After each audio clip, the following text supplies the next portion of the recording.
A little different. Hopefully it doesn't sound like crap. I know you can hear my hands like right in front of the microphone now. It sounds like crap for sure. Always. I hate not having headphones on. Well, the problem I'm having is like I had like to do a rush job on setting up like all the filters and everything so that we don't get as much noise, and so I was just like, good enough. It's 5 minutes longer than I wanted to spend on doing it. So yeah. But we're down 2 mic cables, not necessarily 2 mics, and a person. We're missing out. Yeah. So it's just Joey. And Kyle. GoldenSaucer.net podcast episode 229. I was gonna set up that screen for you so that you could look at it. I can look at myself. You can look at yourself. You can look at in real time. But you could bring up the art as I'm bringing up the articles. You could look at the articles that I'm looking at, and you can also see the chat. Well, what the fuck? I don't have the cable to do it. Wow. Because that one needs a DisplayPort cable, and I don't have the DisplayPort cable. Oh yeah. I only own one of those. I took it home because I was gonna hook it up. I was like, I need to take this home. I need to hook it up. And then when I got home, I was like, I already have it hooked up. What about this? I don't know. I need to go through the box again and like add more wires because I was missing another. This stupid mic. I need another mic cable for this thing, and who knows what it sounds like.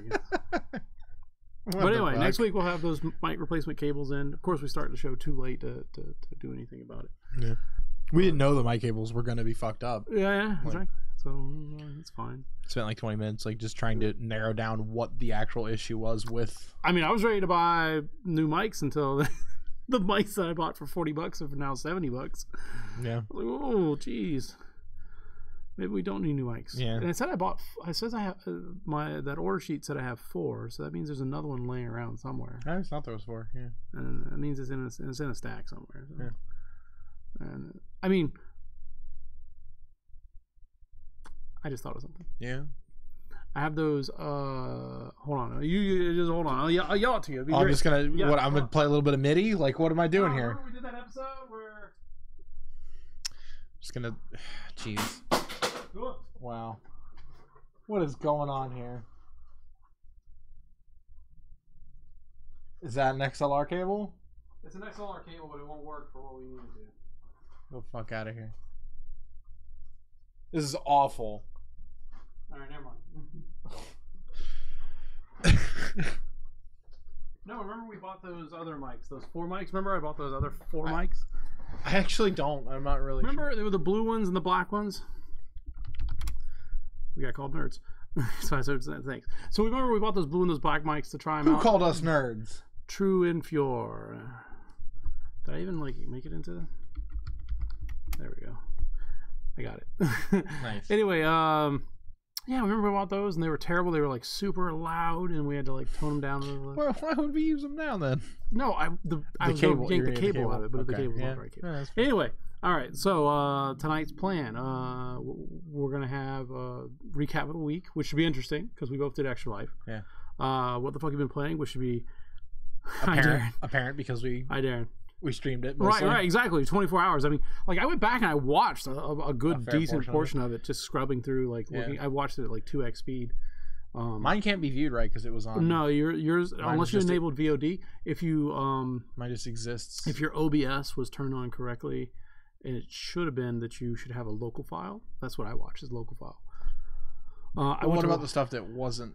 Then yeah, unless you have VODs turned on. It was like captured to Twitch. To Twitch, unless Twitch like has it. Unless you have VODs turned on. Then I'm not really that worried about it.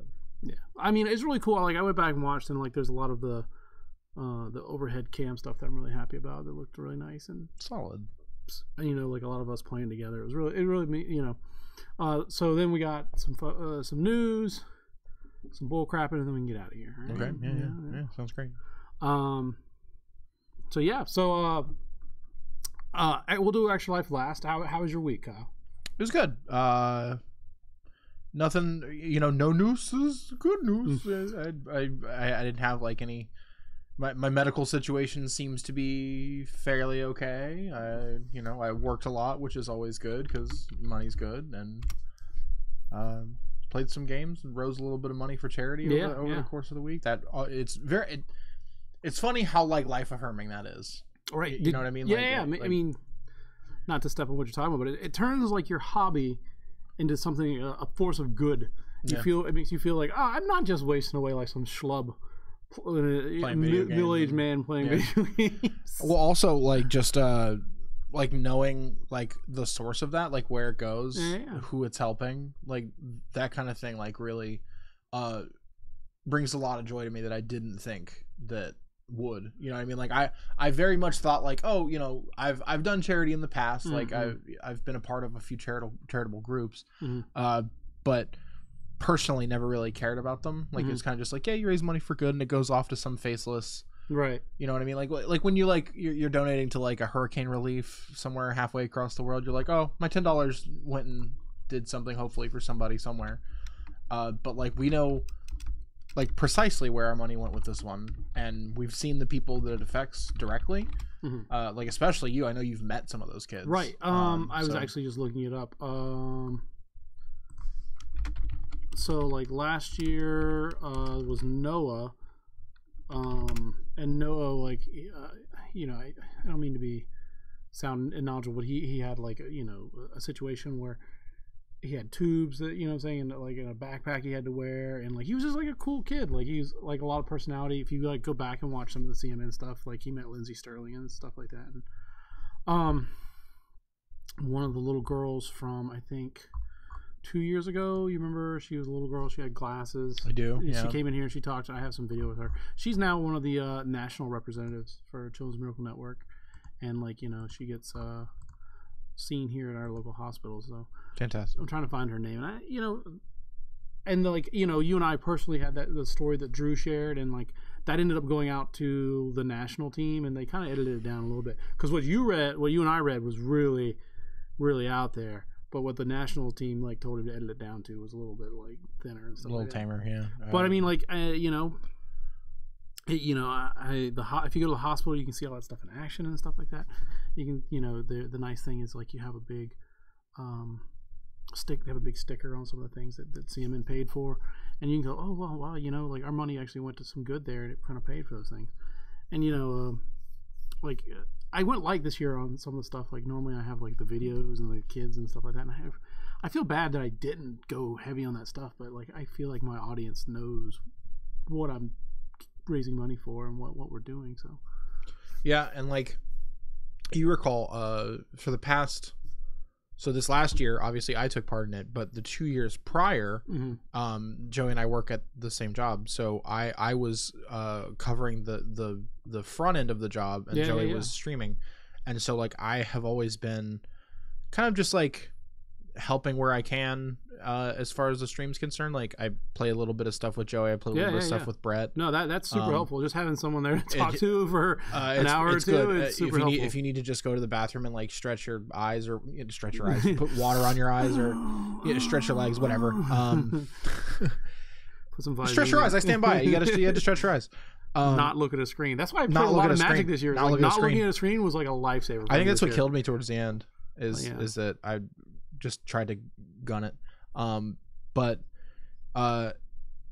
actually like taking part of it feels a lot better. Like for the parts that I was like cognizant and not like, you get pretty loopy towards the end. You do. You get a little weird. I know like a lot of people are like, oh, 24 hours, that's like not that big a deal, and it's not. You know what I mean? Like I know people who work that. Yeah. But for me it's rough. Like I'm used to getting my 8 hours, and Joey can attest to it. I had to make up a little bit of the stream at the end. I told you just do what you can, like, because I wanted to call it 12 hours in. Like I literally was like, I'm gonna do 12 and then I'm gonna do 12 again, and then Brett was like, nah, that ain't how it's going. I was like, you're right because the 12 and 12 is really hard. You put yourself in a bar where you're like, I gotta do this for 12 hours. You might as well do is run as far as you can, and that's what I did, and then like, well, run as far as you can and then give yourself time to get home. You know what the worst part is? The second stream that I did where it was just a couple hours, nobody watched. I had no views. So I didn't get any money for that one. But I think you I also didn't announce it. Like, you did 100, you did 90 on you got 90 on your page when I checked it yesterday. Oh, cool. And then you gave me 20. Yeah, I thought I did 100, so I guess you got 110. Yeah, so I mean, like, my goal was to make 100. And that's the goal that most people should have, is like, you know. I didn't think that that was the other thing that I wanted to bring up was I was absolutely gonna put that astounded at That's how the much team people. page. You can find me and Kyle on there and donate to us on the roster. Yeah, there's still time. I think we're what, like 77,000 out of 100,000. Or no, you said so. The team page is $14,277. So the team is the way it works is like the teams are set up. That's just a collaboration of people.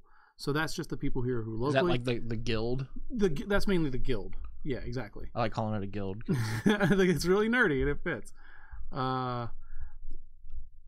Oh, you're not even on here. I need to get you on here. Yeah. Sorry, yeah, we kind of just got things bare bones set up. I'll get you set on into the team, but that'll help too. But the team is just the thing, whatever, and then from there you can have super teams where the teams are part of a bigger team like Reddit or Rooster Teeth or Giant Bomb, IGN, all these people. Oh, I met somebody today who was watching the Rock Band stream. Oh, really? Yeah. Because they were also buying Rock Band stuff at the store. And nice. They were like, yeah, I was watching an Extra Life stream for that, and I was like, oh yeah, Joey.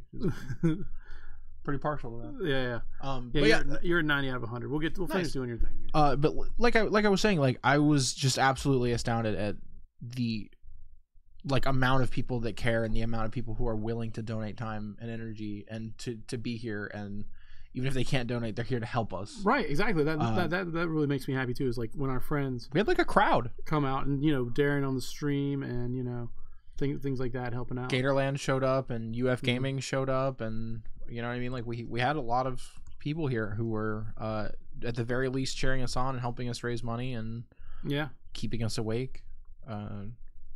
Yeah, I haven't done my thank you post yet. I was kind of like waiting a little bit. I kind of posted, but like I was gonna take it like the podcast to kind of like formally thank everybody who was like, especially like huge thanks to Emily, my girlfriend, who was there helping me with. She was there for a large portion of it, helping me stay awake and kind of cheering me on and stuff. My friend Will Sanders, who not only donated but also brought me a meal. Oh yeah, food's important. That's another thing, food is important. Wesley, for working. Coker for working and cheering us on and being there for at least half the stream, if not more. Specifically you and Brett. Like I think you and Brett were probably the driving force that kept me going through it. So that also helps, is being able to turn over to see someone else is still playing, still working hard, and, you know what I mean, staying on track. They're like, yeah, okay, cool. Like I'm not like, so like some of my man, it's real weird to say friends because like we're only friends that like summer camp friends, like but like some of my Extra Life friends, like I see what they're doing, and some of them, they invite people over to their house and they play at their house, and they're just got a webcam up, and some of them. That's how I felt, honestly. Because I'm like Extra Life younger brother right now. You know what I mean? Like I feel like you're Big Daddy Extra Life, and I was very much like I know, but like in comparison, you know what I mean? Small fish. I know. I mean, drummer just made 160,000. Alex Navarro is just like, I just rolled in a casual 100K in 24 hours. Here you go. I'm going to bed. But like I do kind of feel a little bit like small potatoes, because like your stream is so like professional, and like it's got like a lot of like, you know what I mean, like your stream just has like a lot of like a lot of flair and that comes from doing the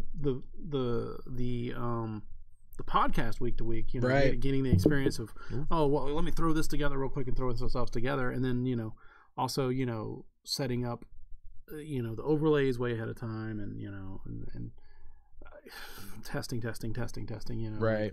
Like I was playing with the overlays for about a week ahead of time. We were here until 2 a.m. at least the night before, right? And even then things went wrong, and right? even then things went wrong. My computer blue screen like an hour, 2 hours into my stream, so which I think I really find weird, because like your computer is better than the computer I used 2 years ago. Yeah. So it shouldn't have been having so many problems. Yeah. So that just tells me like there's probably a setting that's not optimized or something like that. You know what I'm saying? Bravo. Any number. I just like didn't want it to interrupt your stream long enough to. It is frustrating when things start to go wrong. Like one of my friends, he was in the middle of doing his stream on game day. Like he set up and got ready to go, and his accounts had been hacked. Warm in here. Yeah. So like he was locked out of all the games that he wanted to play. So he like had to record. I thought you meant his extra life account. Like I was like, what kind of monster? They changed his hospital settings. But yeah, like so he was locked out of all his games. He was rerouting the donations to my personal bank account. Like there it says every potato can be eaten. That's the thing you could do is eat the potatoes because he said you were small potatoes. Oh yeah. I tell people this, like there's two things that you need to look at for especially Extra Life, and that it tells you, if you don't raise a lot of money, you're at least exposing a lot of people to it. Raising awareness. Yeah. You're raising the awareness of like something like you don't know that the person who hears you talking about Extra Life, like if they go home and they stream or they get donations and they get $100 or they get $200 or they get, you know what I'm saying? It's the same thing, Like, yeah, I know we're all like kind of integral links in the chain.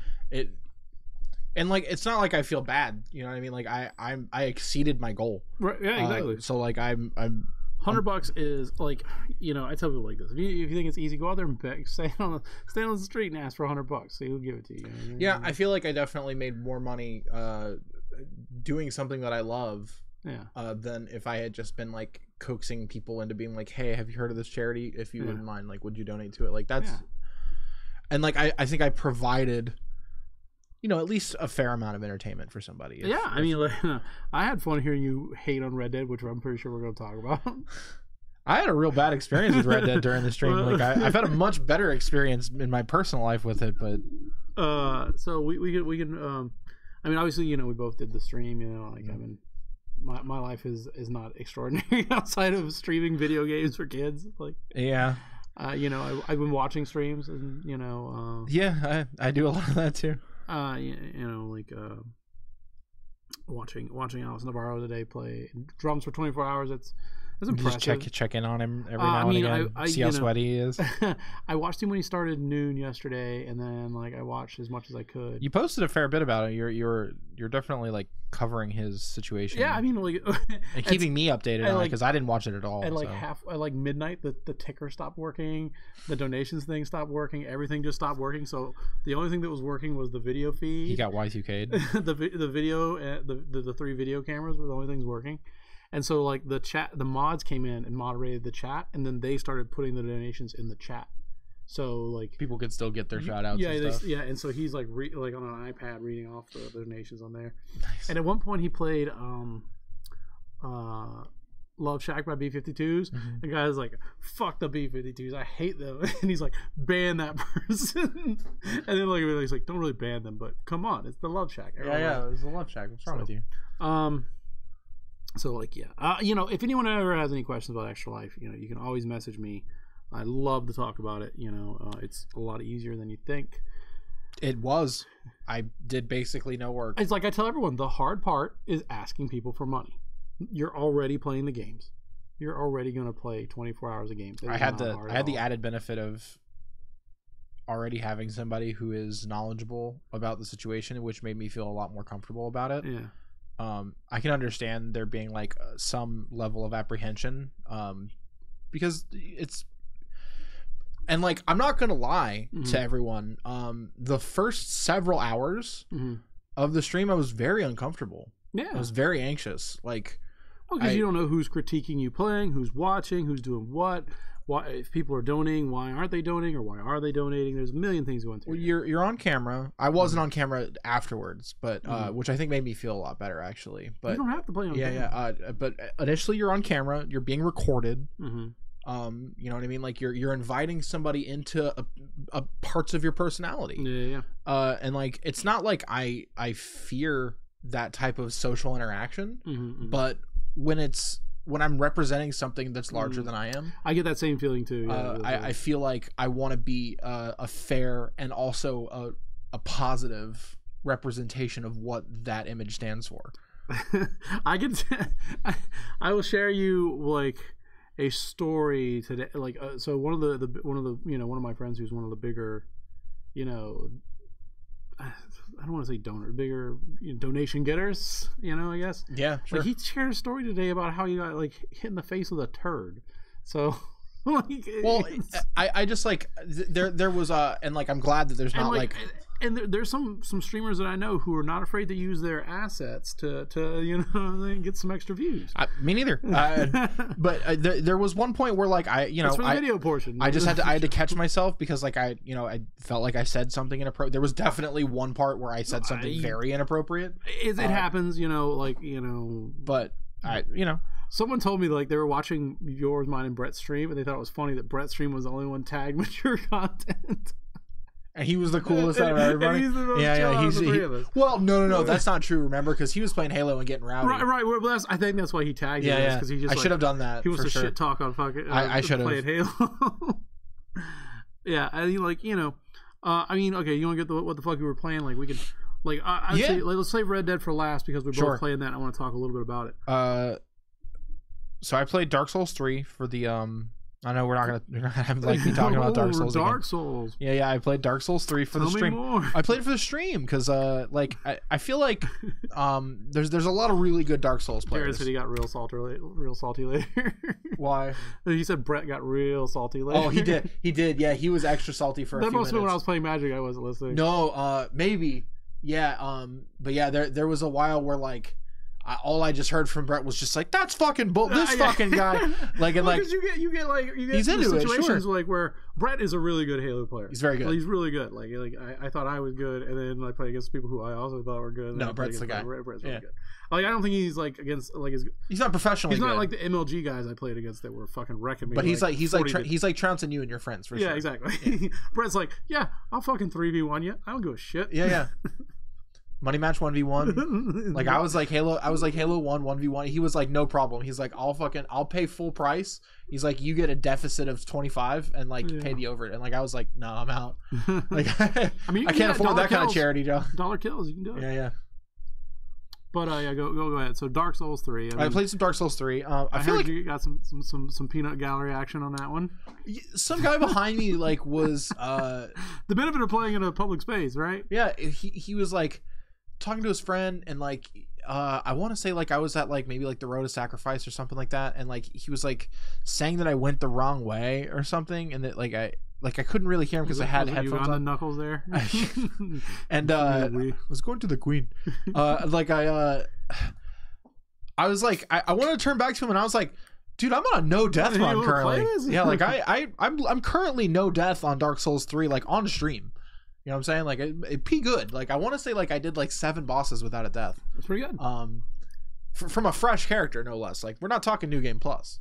Remember that you like Dark Souls later, because I want to talk about it, but keep going. I will always remember that I like Dark Souls. Also, shout out to Darren for hanging out with me while I was playing Dark Souls. Sorry we couldn't get those 1v1s, man. Oh man.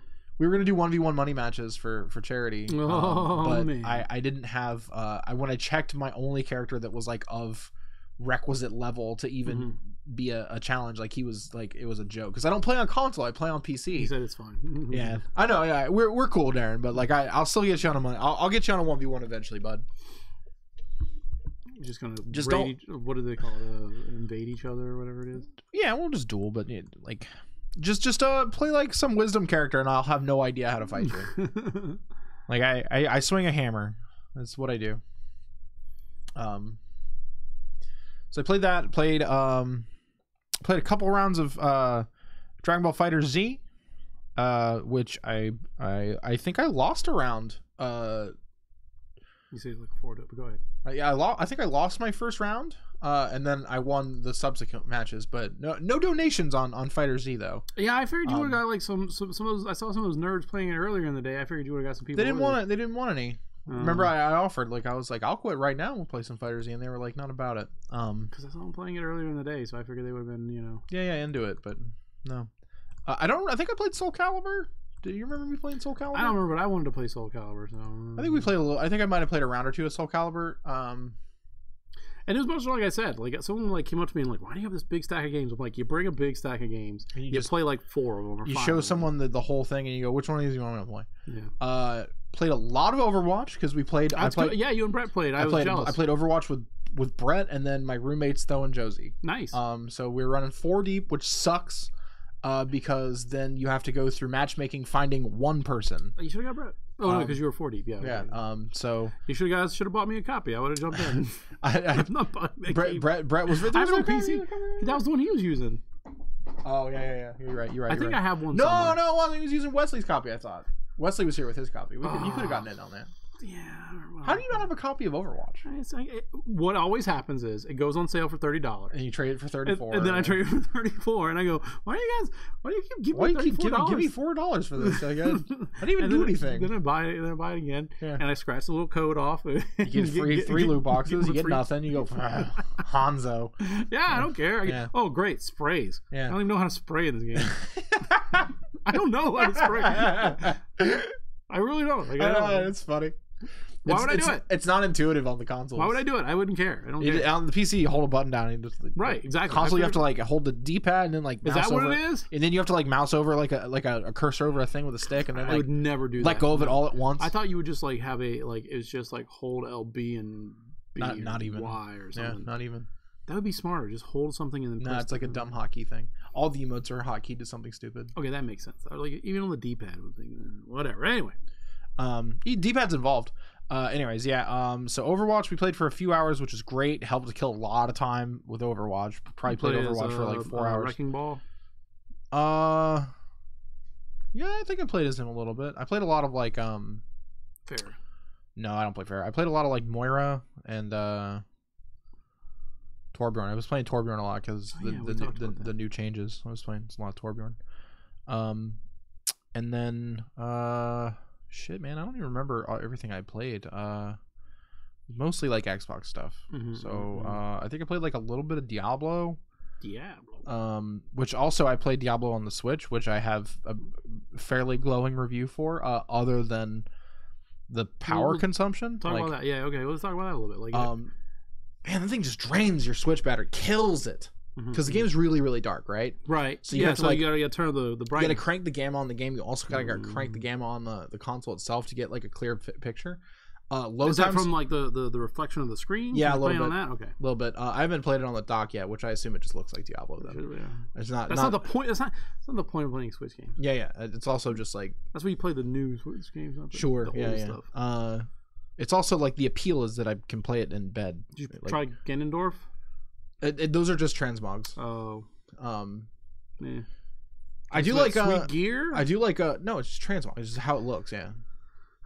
Yeah. But all of your sweet gear can look like Ganondorf always. So that's kind of cool. You're just always looking like that. Yeah. Plus amiibo support. So if you're just out doing shit, you can just drop an amiibo on it and get a heal or get. Yeah, I know. I did it. I know. There's a ton of them over there in that case. Go get them. 20 of them over there. Yeah.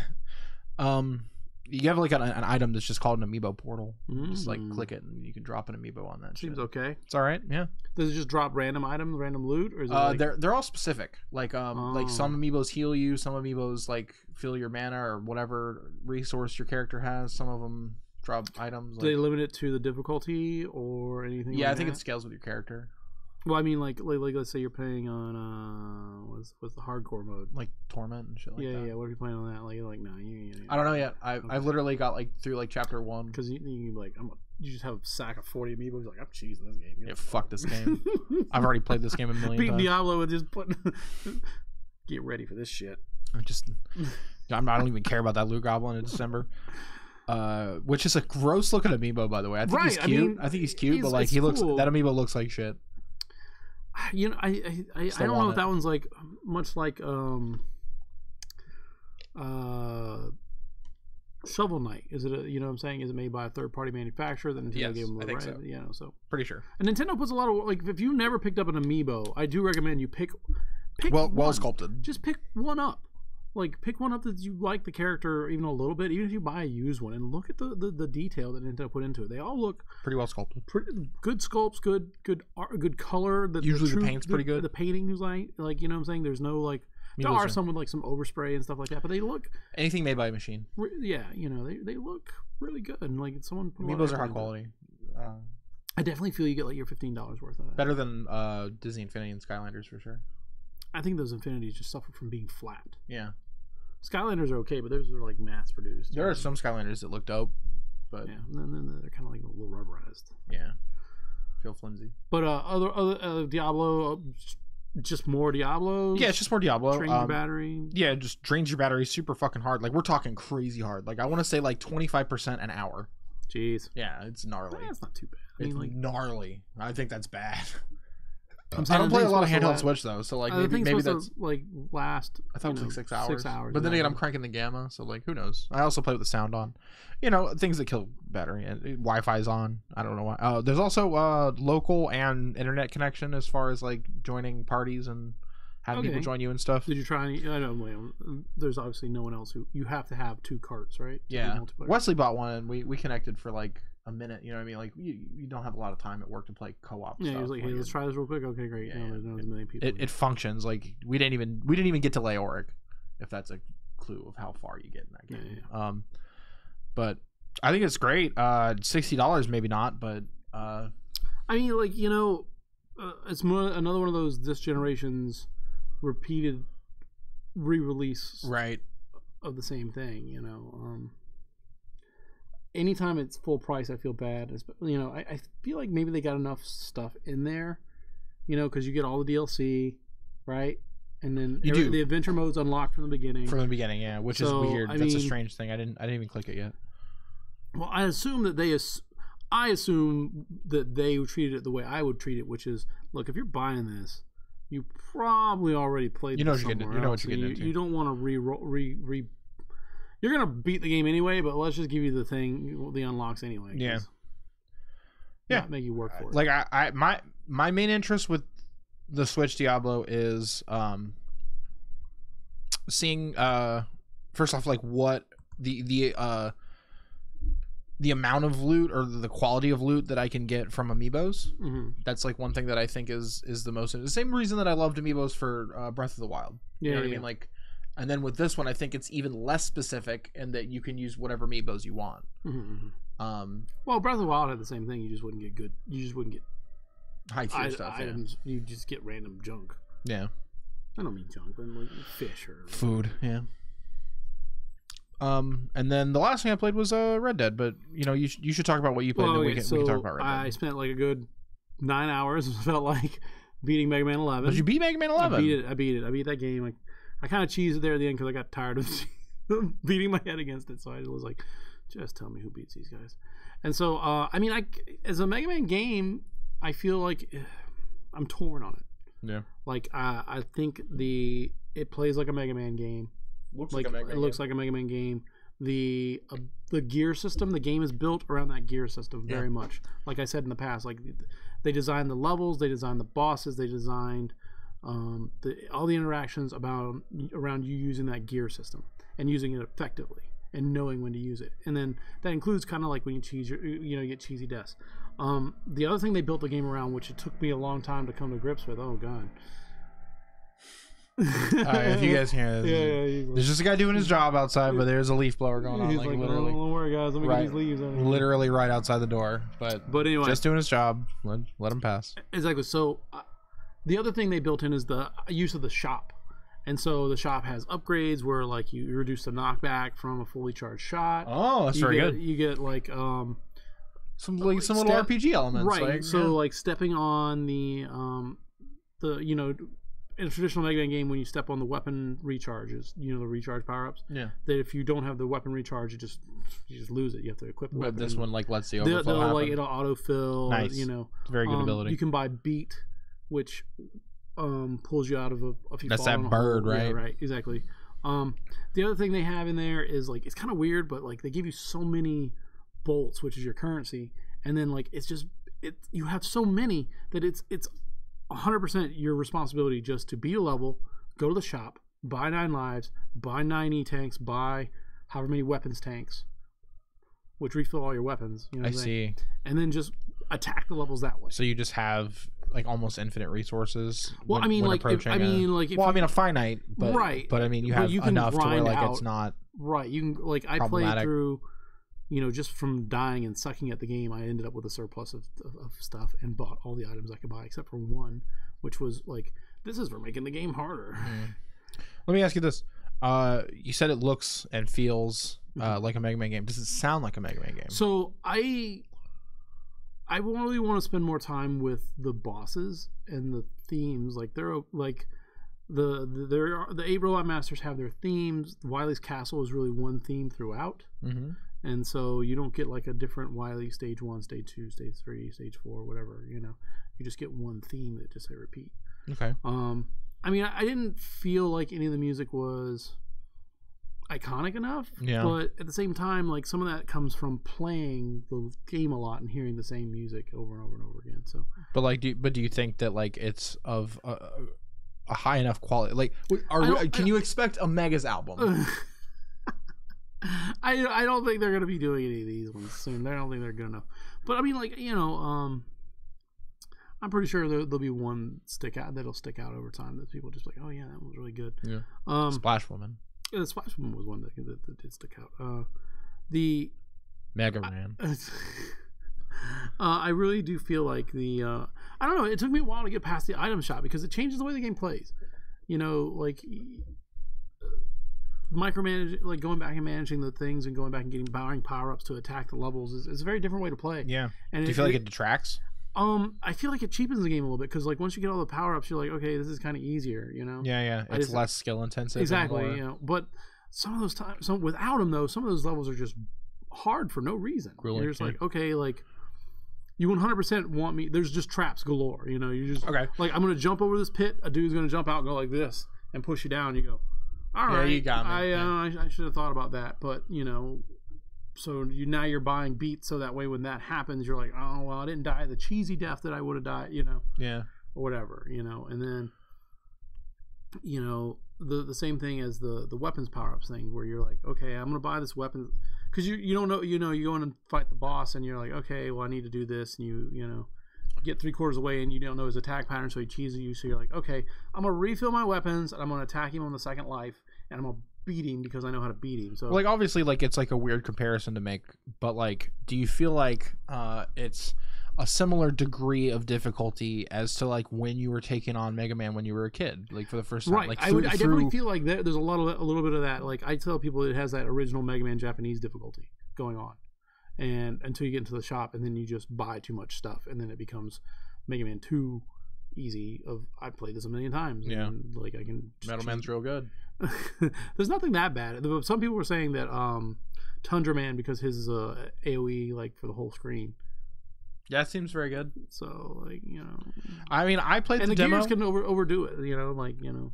I played the demo and I got crushed by one stage. So you know, I would show you how to play Blockman stage now that I know where and how you need to use the gears, because there's 100%. And there's also the thing of where you can buy the power up where when you use the gears, you move at full speed. Oh, holy shit!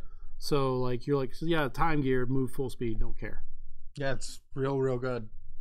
And then the little maze problems don't become a problem anymore because you can move fast enough that you don't have to worry about them catching up with you when you're in the time stop. So I mean, like, but I think the gears are good. I also think it's really cool. Like, spoiler alert, the Robot Masters use the gear system on you. They're like power gear, and you're like, holy shit, this dude's about to power up and fuck me over. He's gonna do the things that I do. The guy, and like some of the bosses, like they have like, you know, they're voice acted. Some of them are kind of cheesy and corny. Like Blockman is real fucking cheesy. I fucking hate it. And then like but like the other ones, like Tundra Man, like he's like a figure skating thing, and he like does all these. He's like, time to start the show, and you're like, all right, sure, that's fine. You know, the Wily stuff is pretty. Is he like, let's get to business? Whatever it is. Fuck you. That's funny. But yeah, I think it's, you know, if you like a Mega Man game, I don't think you're gonna dislike this one. I think you might not. I know a couple people who like Mega Man who very much dislike it, but I think they're also just being a little maybe hypercritical. I mean to say you're not gonna go write it off as like, oh, this is a front to everything good about Mega Man. You're gonna be like, oh, this is just one I don't like, and that's not good. Yeah, that's like, a better like 7. You know, like you might feel about this like 7. This one isn't cracking the top 5 for me, but maybe it will. You know, maybe it'll move up. Doubt it, but play it again. I mean, it's fine. I do feel like it's hard sell. 8's not even on my radar. So like, it's a hard sell at like, what is it, $40, $30? Yeah, it's 40. Or is it? It might be 30. It could be 30. $20. I think it was on sale $20. $20 is a price I would pay for buy it. $20. I mean, I bought this thing twice. You got one Switch? Yeah, I got it on Switch. It's got that amiibo. Yeah, you got that amiibo. Yeah. Stupid. You're stupid. I'm real stupid. Can you use that silver ass Mega Man on it, or Yeah. Yeah, if I ever open it. Silver Mega Man. There's a gold Mega Man and a regular Mega Man. Holy fuck! And then there's the Mega Man for this one. There's the 3 Mega Man amiibos. Pretty sweet. All right, Joey. You want to talk about? Yeah. What else I played on Extra Life? Yeah, you have more than Mega Man. Jeez. I spent the majority of the time. I played Fortnite. I hate it. I played PUBG. It looks terrible. Darian saw it. It looked terrible. It looks terrible but I played it for a little bit, and it's a good filler game. PUBG's okay. You know, like there's an announcement coming for this week for PUBG. I feel like that game is fun with more people. Yeah. And you know, much like Fortnite. Like Fortnite would be fun if I cared about it. Like, you know. Yeah, like sure. If I had people I was playing with, and you know, we were like, oh, we're gonna build this tower, and you know. But yeah. I just jump in there and go. This is free, so I'm gonna die. And remember, I like looked over your shoulder and I was like, what is this fucking nonsense? Is this Fortnite? And you're like, yeah, this is Fortnite. I was like, jeez. And then what else did I play? I played Spider-Man. I got a little bit of Spider-Man. Yeah, we got a pretty good story segment too, so I was really happy about that. Played man, I was just thinking about Spider-Man. Like, I'm gonna have it really hard this year because, like, you know, it's starting to prep for Game of the Year. I got, you know, Spider-Man, got God of War, I got Red Dead, I got Detroit, which is a Joey game. I got Life is Strange 2, which is a Joey game. I don't think that one's gonna finish in time for Game of the Year. Yeah, it's a rough one this year for sure. There's been an okay year. Games. Been an okay year for gaming. What else I got to play? I got to play Black Ops 4. Black Ops 4. You had me go out and rent it. You went and rented it at midnight, and I went to play it at 6, and it still hadn't finished installing. And then I had to sit there and wait till like 7:30 was when it finally finished installing. That's when I was like falling asleep on your fucking shoulder, basically. 7:30 I think is when I think finally finished. Yeah. And then I played a little bit of that game, and I grabbed another copy to take home and try, but that game I want to like it, but it has the problem that I have with a lot of Call of Duties is where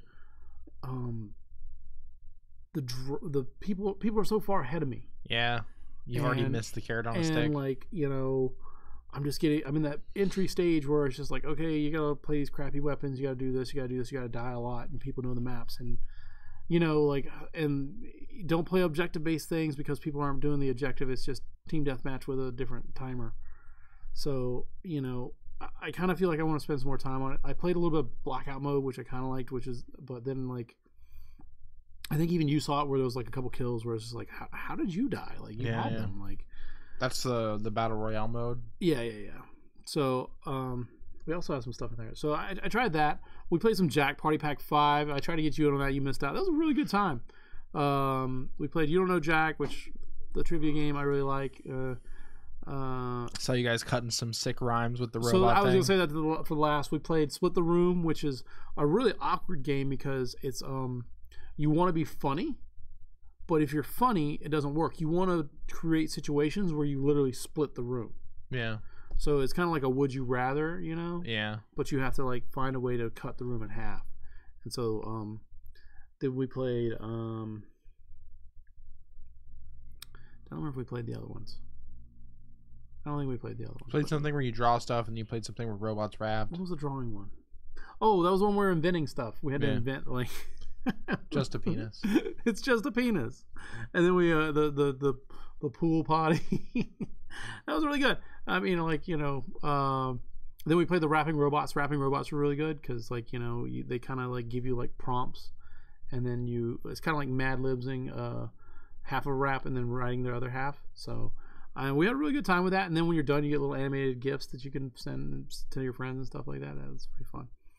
We had a really good time with that. I had a good time listening to it and watching it. And I don't think I would have that much fun playing it. The more people you have playing that game, the more fun it is. Yeah. And, you know, what else? I didn't play Red Dead on stream because I saw the wonderful time you and Brett were having playing it. So I was like, that doesn't look like it streams very well. I'm going to sit over here and not play that. Which I'm glad I didn't, because when I got home, my install was corrupted and I had to reinstall it, so I didn't get to play it. What a shit show. What else did I play? I played Captain Awesome Captain Spirit. Sad game by sad people. Man, that thing it was depressing. Yeah. Depressing. I know. Fuck that. Yeah, I'll probably play that later. Anyway, Joey's like, what do you got? Teenage drama? No, it's what do you got? No, I know. I'm talking. Dad I'm talking about the first games. Oh, those teen drama. Yeah, really good. You're like, what is this? What is this? Degrassi with somebody in a wheelchair? Let me get it. Let me get that. I love it. So good. What else? I think that's mostly what I played. Yeah. So Red Dead. Let's talk about Red Dead. I've been playing some Red Dead on the off thing. Same, I'm about midway through chapter 2, so it's still really, really early in the game. Same for me. So forgive me for not knowing everything, but so the reason why I said I'm gonna preface this with saying that you've been having a hard time with that game. I think the hard time that I've been having with that game is mostly my fault. Okay. Just because I don't understand the game's rules. Okay, that's one of the things I was going to say. I very much think that I put myself in a situation that was very frustrating for me because the thing that happened on stream was I was chasing a bounty and they jumped in a stream or some shit like that, and I chased them down the stream, and then when they got out of the stream, I hog-tied them, and I looked back and my horse wasn't there. Okay. And I called for my horse and no horse showed up. I come to realize that I didn't actually ride my horse to this stream. I stole somebody else's horse. So when I got off of it, it was all right, well, I'm out. You know what I mean? Why would that stolen horse chill with me? So I had to on stream walk this guy who's hogtied on my shoulder for 15-20 minutes or whatever, and it was just frustrating. And also that being said, Red Dead Redemption is not a Kyle game. It just isn't. Well, okay, so that's what I was going to hit you with.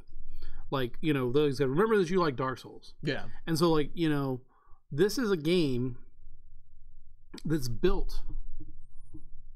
They're building the world, you know what I'm saying? It's an open world game, and they're building an open world, and it has open world game, but it has rules, and they're trying to make thematically appropriate rules. Yes. So, the things like fast travel are there, but they're not optimized like you would want, you know what I'm saying? And you're like, why isn't that? That doesn't make sense. You're like, oh, well, they want you to, even in the first game, you were very much it's an open world game, but it's a very role-playing game. Yeah. In the most literal sense, that you are playing a role. You are this character, and this is, that you exist in this time period. Yeah, exactly. And the role that you play is that the role, what you bring to that character is the morality.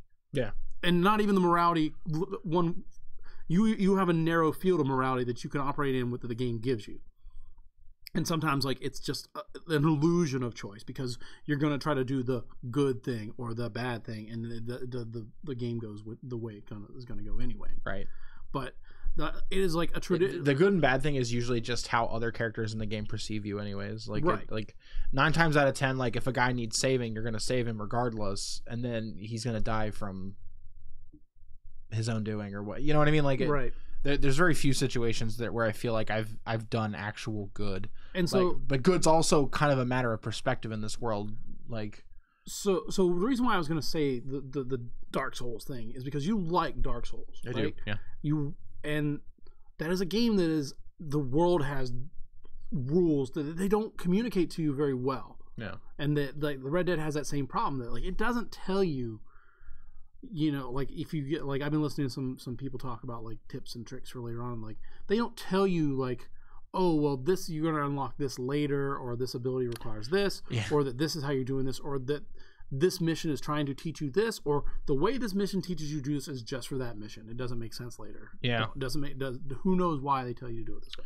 So I think the fact that I sat there and one of the earliest thing where you go to the saloon to help your friends out, from the guy who's beating her. I was like, is there a way for me to do this without stabbing the guy? No, there's no way for you to do it without stabbing the guy. Yeah. You have to stab him. That's part of the thing. They want you to learn how to fucking stab a guy. Yeah. So I think the thing that has kept me interested is that my God, the game's a technical marvel. Yeah. Even I can articulate that it's not the game's fault that I'm not connecting with it on there's a lot of gears level. turning in that game, and to make all those gears line up to make the game work. It's astounding. The snow physics are some of that stuff, when you watch some of those horse physics, when the horse hits the ground in the snow and the snow crumbles and that kind of stuff is like, even from somebody who, if you were like, man, I hate this narrative, you would still have to take a step back and go like, well, it's hard to disagree with how this game functions on a technical level. I think that it's I don't want to say that it's poorly paced. I don't respect the game's pacing. How's that sound? I think that Darren says the well performed by everyone, you know, and I was like, yeah, there's lots of good VO work in there. Yeah. Yeah. Oh God, the voice acting is pretty top notch for almost everyone I've encountered. I'm also glad that they brought John Marston, like the guy who played John Marston. He's a dude who did one game and he's like, I'm retiring, I don't want to do this, and then he did this one again, and I was really excited because they kept him a secret. The voice actor was back. Yeah, that's dope. I didn't even know that. I think he did retire. Yeah. There's very few like hee haw type, you know what I mean? Right. And the characters, like, the world isn't full of those types of stereotypes. It's full of like the times that you come across it, it's not like offensive either. Like, it's, you know, it has its place. I want to spend a lot more time with Red Dead. I can't. I don't know if Red Dead's going to be a game I play to. Like, first off, there's no chance I'm 100%ing it. Zero chance that that's going to happen. Well, Kyle, when do they come out with the Red Dead Undead Nightmare 2? And you can replay it again. Yeah. So I've already, like, I want to get through as much as the story as I can get through before 76. That game. I mean, like 17% through I'm it. just Like, saying, I feel like I've playing the first one and then knowing how far you had to play in that one to get through the story. Daunting. My roommate's just on it all the time, and he's like, you know, not even, you know, he's got a ton of hours on it. It's got plenty of playtime. So you're bringing up 76. Are you thinking about jumping on 76? I feel like I can't not do it. You know what I mean? Like, it's a Fallout game, kind of, and like I don't know if I can talk about the beta, so I'm not going to. Yeah, I don't know if you should either. I will say this: I've read that if you like Fallout 4, it's more of that, but multiplayer. Yeah. With like MMO stuff. Yeah. If that sounds appealing, maybe buy it. If it doesn't, cancel your pre-order. Play the beta. I think there's one more beta left. Although getting in that beta was a nightmare. Yeah. I'm gonna play. I think I'm gonna play it. Namely, just to. Because I play a lot of stuff that I'm not really that hyped on for this. Right. Well, I mean, like I tell you, you don't have to do that. I tell you 100%, go rent it. It's $3 to rent it. Yeah, I know. And I can get you a 50% off coupon. Like I like the, I don't know. For some reason, although in the case of Black Ops renting it, I might as well just pay $6 because I had it for a million years. Yeah. I don't know. Like, I like having the integrity to be able to speak to something on a degree that's like I had it for more than a weekend. I'm just saying, like, I know. I mean, like, to a certain degree, some of those like, games you just play for a weekend and then you're done. Like Soul Calibur, that's a rental. I wish it had been. Yeah, it's $3 rental, baby. I wish I had been smart enough to. Let me get that fig pen. I still have it. I forgot. Yeah, I still have it for you. If you'd like it, you can have it. I like fig pens. You can have it. It's really high quality.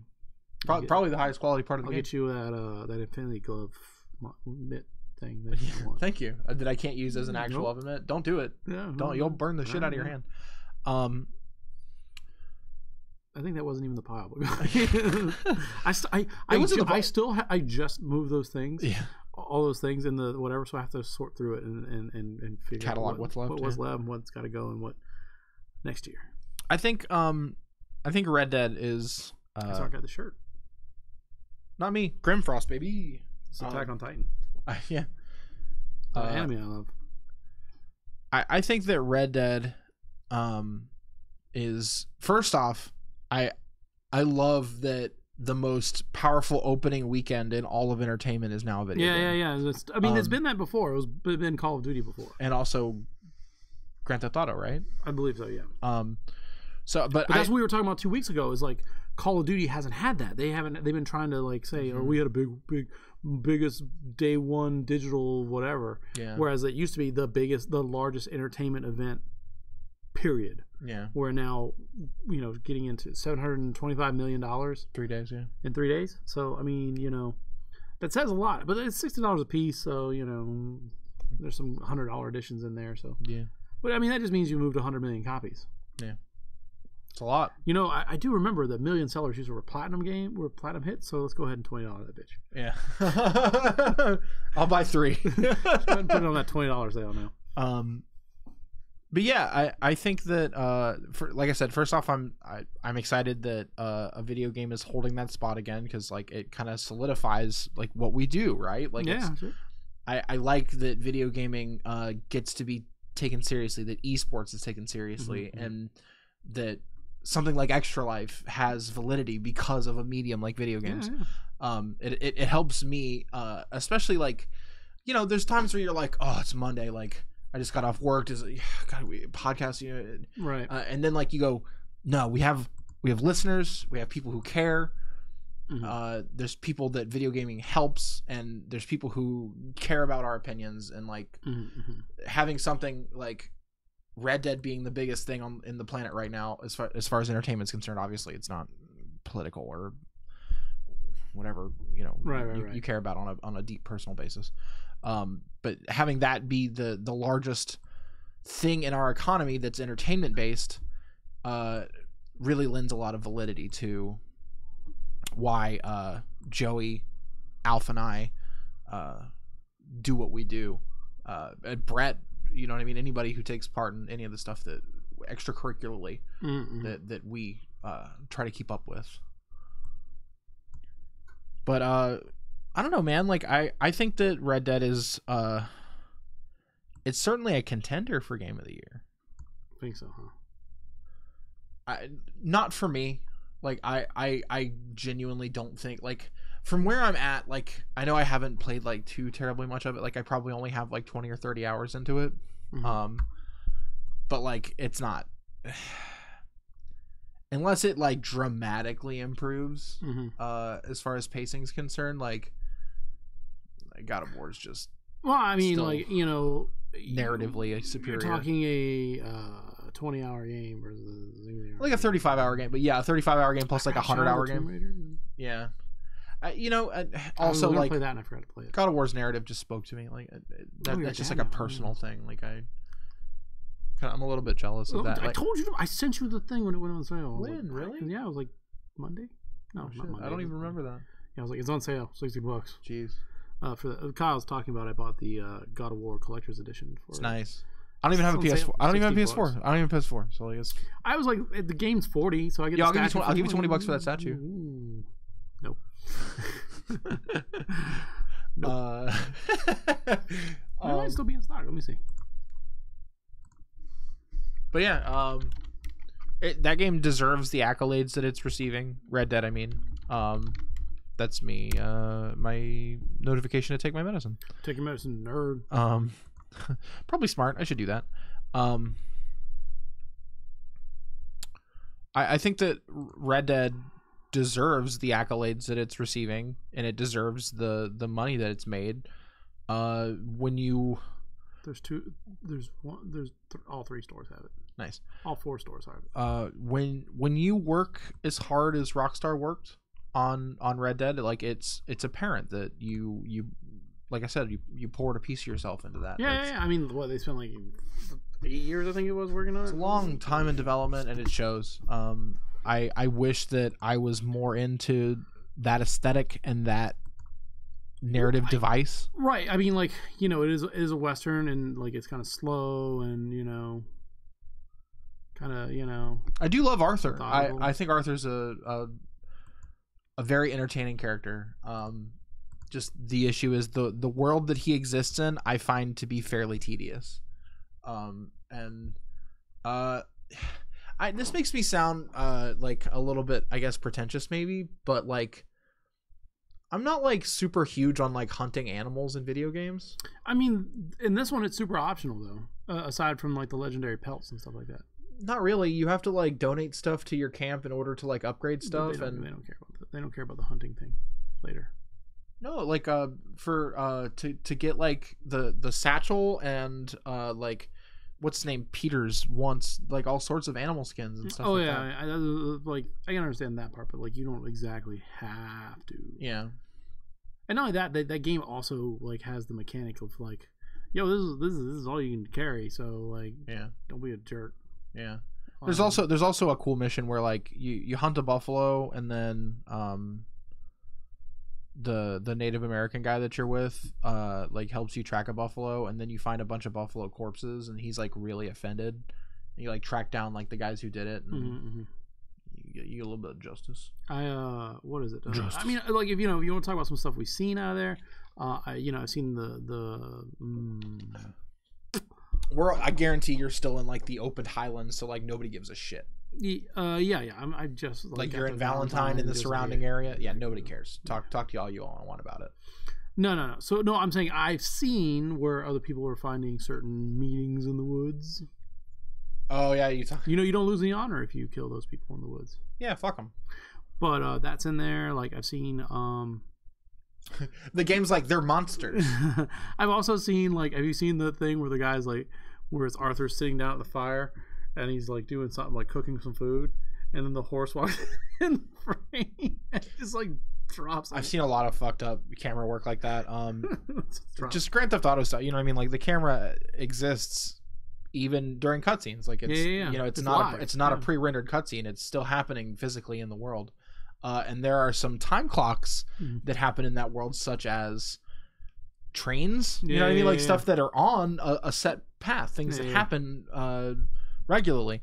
One of the things I saw was like he was fishing, and then like he caught a fish. He reeled in this big like sturgeon looking thing. He was like, Arthur was like holding it and like examining it, and that part I guess his character had iframes. And so he's like examining the fish with the iframes, and his horse like kind of clops up next to him, and he's standing on a bridge.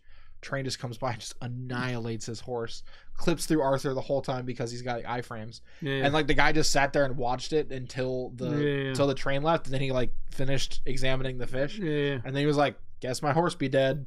Like, there was also, I think they fixed it, but there was a road that if your horse touched the ground while it was on that road, it just caught on fire. Oh, I saw one where someone discovered a bridge where they forgot to finish it, so you step on the bridge and you just fall through the map. Yeah.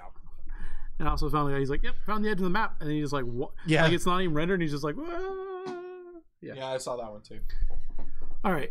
So, I mean, like Red Dead, Good stuff. I think it's good. I'm glad everyone's enjoying it. I hope that I get to feel more at home in that world eventually.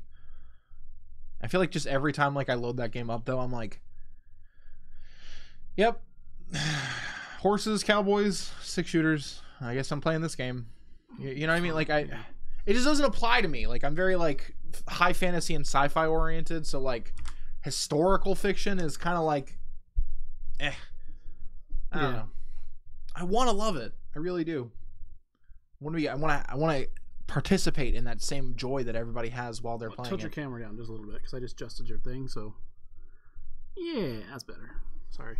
Yeah, like I want to participate in the experience that everyone's having. Maybe when the multiplayer comes out, I'll get to experience a little more of the collective acclimated joy of. I think that's gonna be a shit show. I think it is too. I think it's gonna be fucking, but maybe that'll be great. You know what I mean? Like in the best way, right? Yeah, it's like, oh, who knows? Who knows? I don't know. Everything takes too long. That's my issue. It all takes too long. Everything takes too long. So I was doing the thing. I was like, I got all this money that I'm not going to use to buy anything. I was like, I got like way too much stuff. So I was like, I'm just going to start riding the train around to the different stops. And I was like, I was like, yeah, I don't want to spend any more money. And I was like, oh, this is a long way back. You rode the train back. I spent $30 on this. I spent a bunch of money on like superfluous shit. Like first off, I go into the general store every day, buy hair tonic because I want a long beard. Weird, just lay in your bed, just sleep 8 days. Yeah, grow. Hair tonic wore off. Cool. Go. Like idiot. It costs like $9 for 3 of them. Like a big beard. Yeah. Those got a real long beard. It looks dumb too because it clips through everything. That's what I'm saying. Like that is not good. Just keep him like 1 day shave. No, it's 1 day shave. No. You gotta get it real long so you can look like a fucking man. 1 day shave looks fine. That's like my favorite thing in the game is that video games have nailed 5 o'clock shadow and stubble.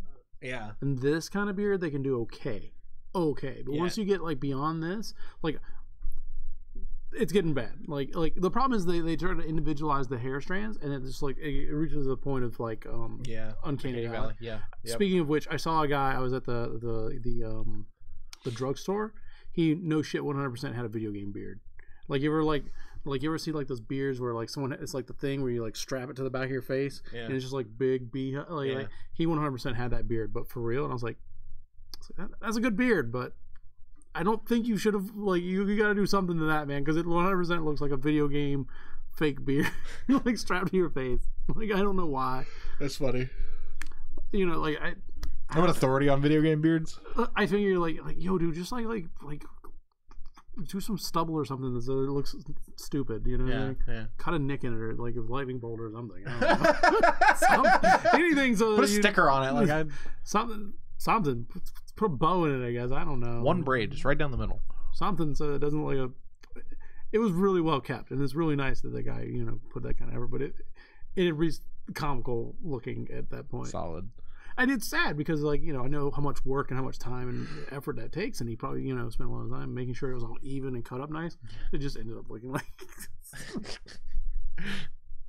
All right. Well, shout outs to the drugstore beard guy. Yeah, it was looking good. It looks good. Unless maybe he had me fooled and he had a Halloween beard on. And like, I didn't want to stare and didn't double take it. It was really funny. That's great. It was really good. All right. So I mean, that's what the fuck we've been playing. I mean, like, it's a good week for playing. Been a great week for. I lost my phone. Alf had something to say. Oh no, he was talking about Blizzard stuff. So let's get into the fucking news so we can get like 20 minutes. Is the news just shitting on Diablo Immortal? That's a lot of it. So all right. So BlizzCon was this weekend. Mm-hmm. Obviously, we haven't been here for 2 weeks, but I'm gonna keep the news kind of light because the big things is BlizzCon was this weekend. Yep. Let's start with the positive. They announced a new character for Overwatch. Yep, Ashe. Yeah, she looks pretty cool. She's a scoped, semi-scoped, like rifleman type McCree style shooter. Right. Did they determine that like she's like her history or anything like that? Or yeah, she her and her gang are the ones that caused the train wreck at Hollywood Studios. Not Hollywood Studios, excuse me, at fucking, it's funny. What is that shit called? Dorado. Durango. So at the beginning of that stage where the payload spawns, there's a train crash. She caused that in order to try to steal whatever. I know the payload. I know whatever information exists about that character. We don't know that much about her. That robot character that Bob, that McCree. No. Oh, the AI robot thing that McCree finds at the end of the reunion video. Yeah. Whatever.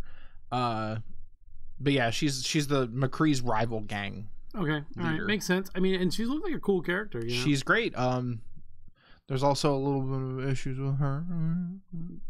People say that she's a Widowmaker reskin because she looks really, really, really similar. Super similar. I saw like a side by side scale where they were just sliding the slider back and forth, and like it was like Widowmaker Ashe, Widowmaker Ashe. As far as like her abilities, no, just like how her character looks. Oh, they just use the same. Yeah, okay. They just use the same character model. Is the complaint there? Yes, but whatever. Blizzard's getting accused of all sorts of laziness right now, so you know. Yeah, exactly. So I fart noise at that one just because it's kind of irrelevant. It's a little far fetched, but anyways. But yeah, Ashe for Overwatch. Mm-hmm. Then we got that character for Heroes of the Storm, right? What's her name? I was paying attention to that. Okay, well we got a WoW Classic. Heroes of the Storm character. We got the Hearthstone expansion. Right. We got Warcraft 3 HD remake. Right, I thought that was pretty cool. That's the biggest news in my opinion. Some people would probably disagree and say that WoW Classic is, but like WoW Classic has existed in the past already. This is just a Blizzard funded WoW Classic. And people are not sure that they actually want that. You say that you want WoW Classic, but like I was there. Yeah, go back and play it. Okay, so the Heroes of the Storm character was Orphea. Yeah. Her character design's cool. I don't know anything about Heroes of the Storm, so. Nice. There we go. Cease and desist from Blizzard. Let me make sure that that's muted as well. Okay. So because I was on the stream, I have desktop audio enabled, so I had to make sure that. Nice. Okay, go ahead. Sorry. I forget where I was. Those Lucios. Oh, the cereal that Kellogg's. Yeah. You are actually getting Lucios, which I'm sure is going to be a sugary, ridiculous cereal. It looks green and yellow. It looks like Fruit Loops. Lucio colored. Yep. Lucios. Destiny 2 is free on the PC for a month. Yep, sure is. Base game anyway. Warcraft 3. Rostakan's Rumble is the Hearthstone expansion. Yeah. And new co-op commander for StarCraft 2 called Zeratul. And then the real piece de resistance. Diablo Immortal. Don't you have phones? They don't have phones. You guys don't have phones? So if you're watching this show, you already know what this is. So, but I'll summarize very quickly that Blizzard had said that at BlizzCon they were going to announce something for Diablo, and they did kind of hint that it was something big. And the announcement that came down was that they had brought on a Chinese developer. I don't remember what their name is, like Fisheye or something, like Gold Farmer. I don't know if that's racist. I don't think it is, but it's apt. Anyway, they had brought on a third-party development house who is known for making Diablo-like clones in China to create a Diablo game for the PC for the mobile market. And so when you look at the mobile market, iOS and Android, it's kind of like stripped. Like they stripped out some of the classes abilities, and it very much, to put it politely, it very much looks like it's made by a Chinese company for the Chinese public, but Blizzard is trying to sell it to everyone. And so I think the best comparison I've seen is the I'm just checking the YouTube video real quick for some numbers. The best comparison I've seen is like Todd Howard came out, and they did, when Fallout 4 was coming out, they announced Fallout Shelter, right? And they still announced Fallout 4, and Fallout Shelter was met pretty well. Like that's a cash grab. I mean, like there's nothing going on there other than playing for free and spending money on upgrading your crap. And then they also announced was it called Blades? The Elder Scrolls game. Yeah. But then they announced that on the back of announcing Elder Scrolls 6. So did they pull a video down? They pulled it down and resubmitted it a couple times now. So just to get rid of all the dislikes? Yes. That is another thing that they've done. So they announced this, and like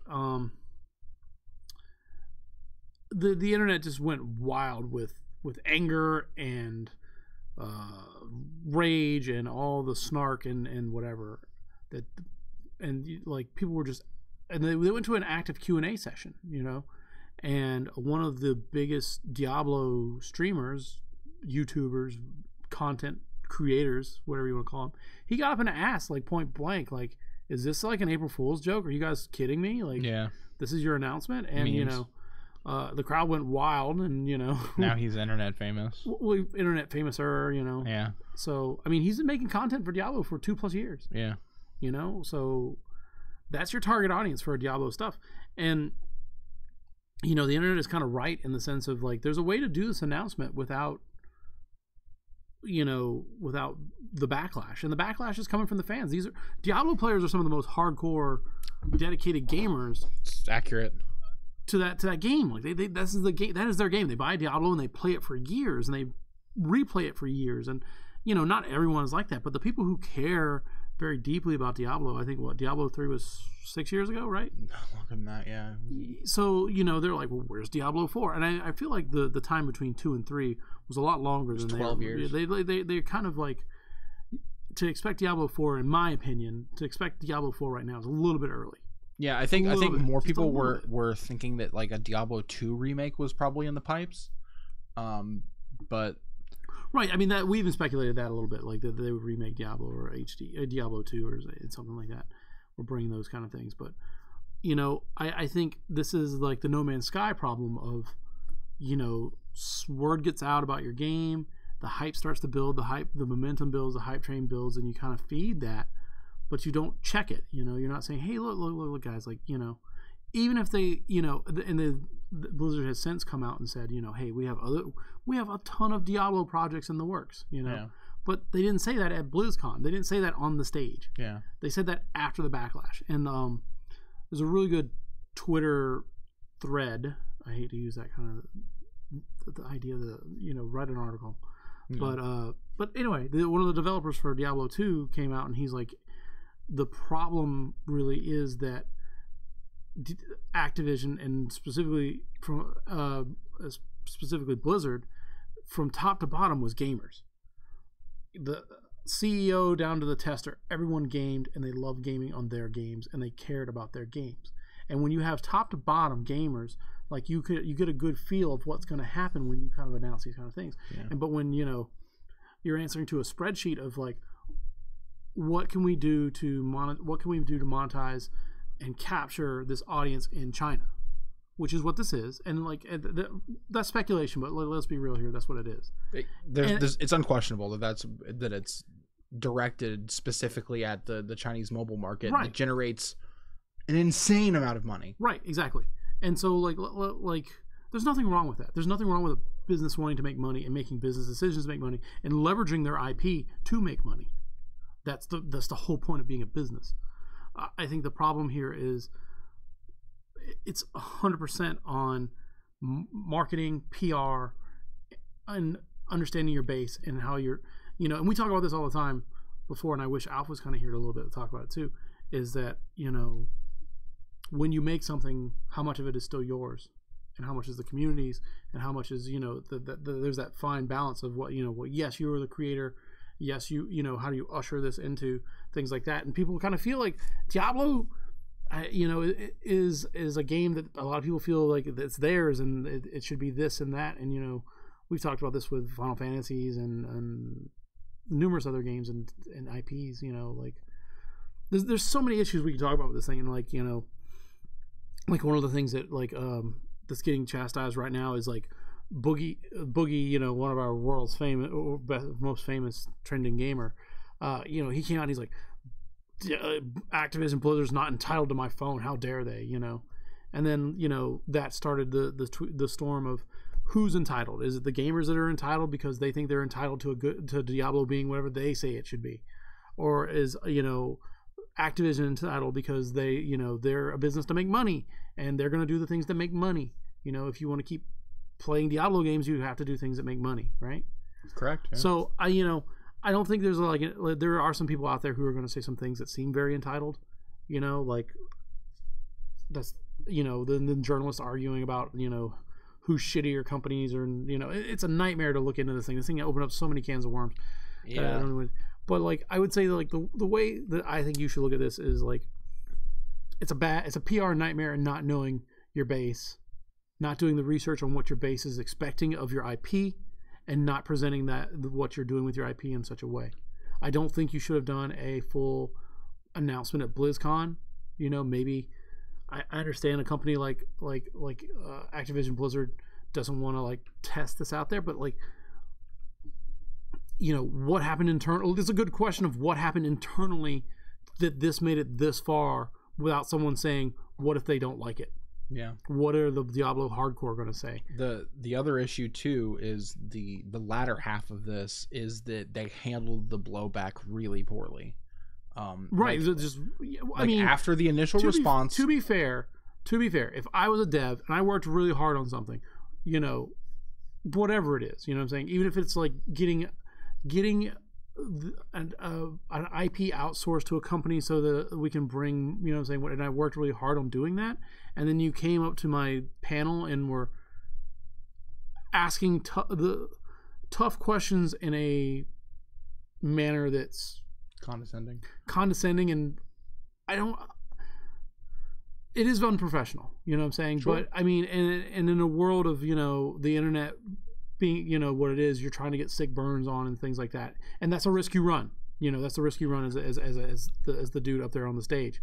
And again, like I said, I'm actually not even referring to the actual conference, right? But backlash. I'm just saying. What I'm saying, and after that, they've been backpedaling and then saying stuff like that. I feel like putting out the response is fine. Like being like, "Hey, have you considered this?" is a perfectly reasonable way to react to the kind of backlash that they received. Pulling the videos down to like delete the dislikes, deleting comments from the video. These are not the way that, but that's standard standard procedure. You're gonna yeah, I think it's a bad look though. I understand that that's just how you have to handle it, but like I don't know, I think it looks worse than there's enough articles out there that it's not a deal. You know what I'm saying? Pulling down the video, pulling down the whatever.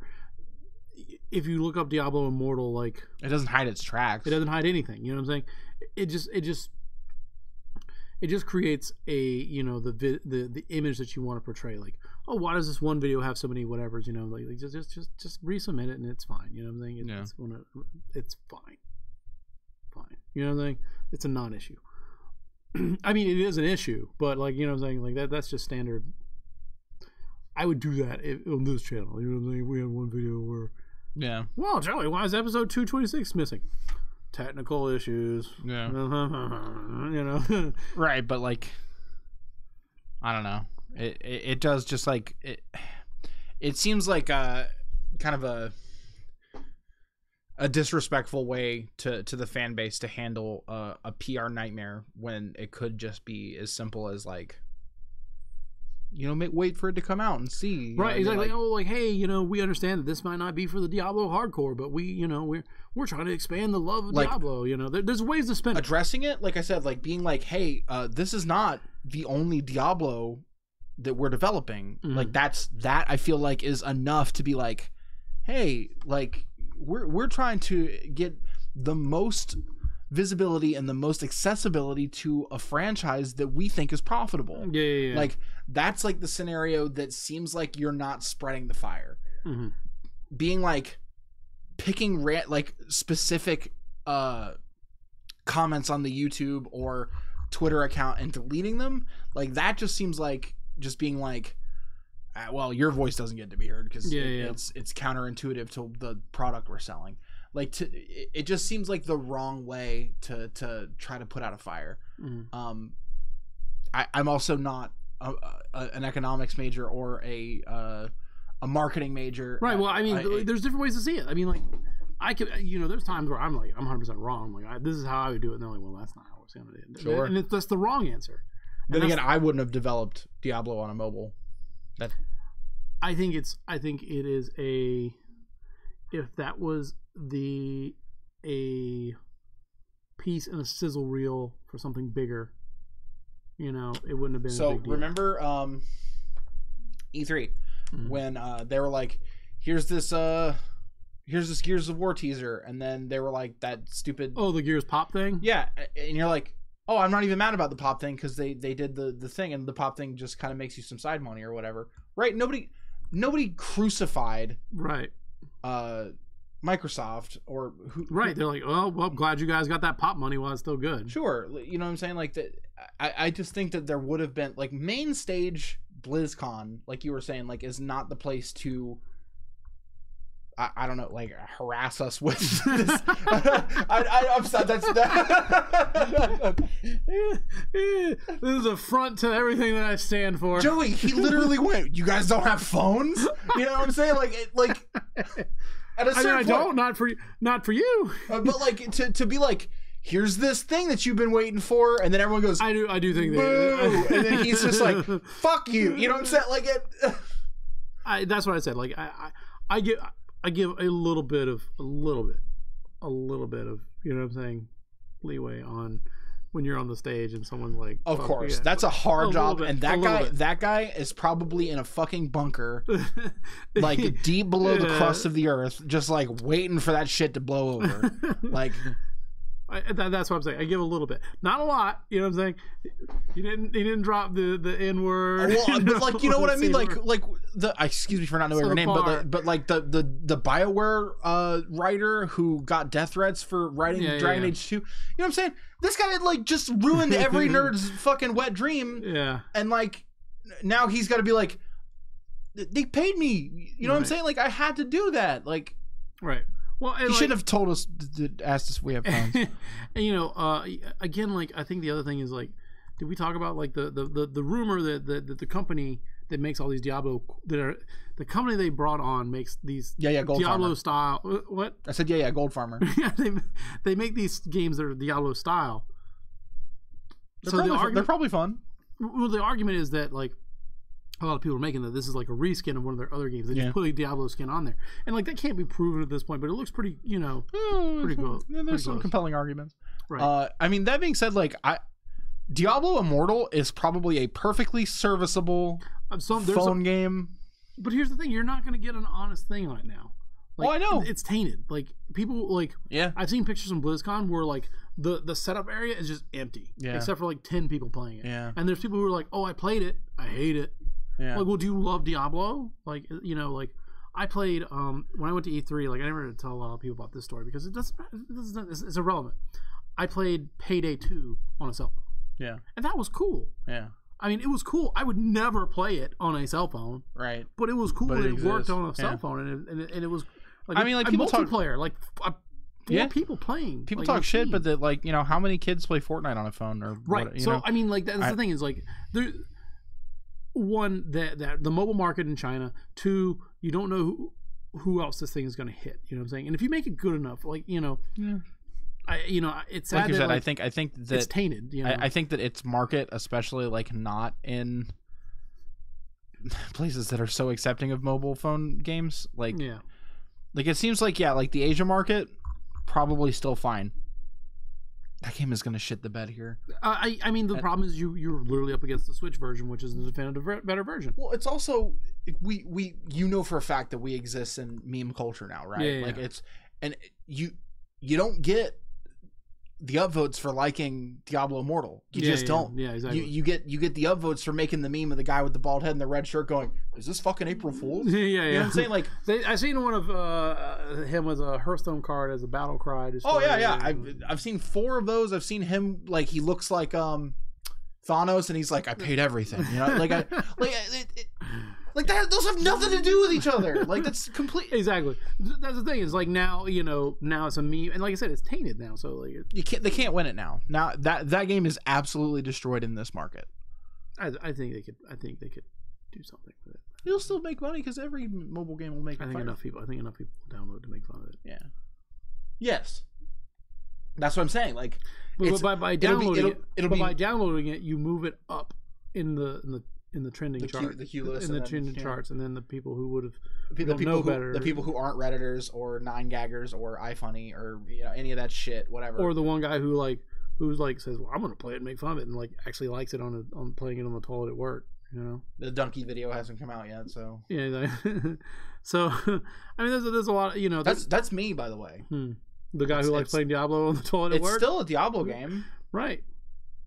I would say like Pokemon Go is the extent of the game I want to play on work on the phone. I have a mobile Diablo right over there that I haven't put any time on. I'm just saying there's a level of involvement. Like 5 minutes is like I have. Well, Diablo's too active for it to be like right. You know what I mean? Like you'd really have to focus. Yeah, that's why you're putting it in the stall.